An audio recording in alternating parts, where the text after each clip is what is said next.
Any attack that interrupts the ability of authorized subjects from accessing permitted objects is an attack on the availability principle of security. One of the most common attacks on availability is called a denial of service or DOS attack. DOS attacks come in many flavors. One of the more recent types of DOS attacks is ransomware. Ransomware attacks make critical files unavailable to everyone, including authorized subjects. More traditional denial of service attacks work by flooding resources used to access services or other resources. In most cases, denial of service attacks work by overwhelming networks and network devices with more traffic than they can handle. If an attacker can flood a network or server with enough traffic, authorized users will not be able to connect to the service or resource under attack. Attackers can either use normal networking traffic or use specially crafted network packets to cause services or servers to either stop responding or perhaps even crash. Denial of service attacks can be very effective in interrupting normal operations. One of the best defenses from a simple denial of service attack is for network devices to block traffic from the source of the attack.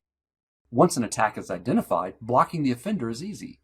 Attackers learned early on that attacking from a single source address is easy for victims to detect and stop.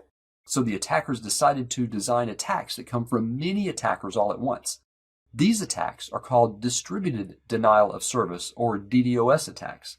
In a DDoS attack, the attack coordinator first launches attacks against many computers and devices.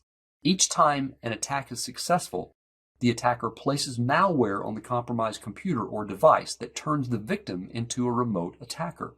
Each compromised computer is called a bot, and the collection of bots is called a botnet. The attacker controls the botnet and tells it when to attack and where to focus that attack. To the victim, a DDoS attack is a coordinated attack that originates from thousands of attackers. DDoS attacks are more difficult to defend against due to the large number of attack sources.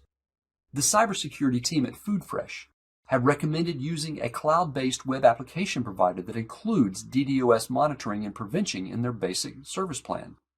Although FoodFresh could have deployed DDoS protection themselves on their own servers, they determined that a cloud-based solution will be more cost-effective with lower administrative requirements. Cybersecurity professionals need to understand what DOS and DDoS attacks are and how attackers use them to build an effective defense to protect availability.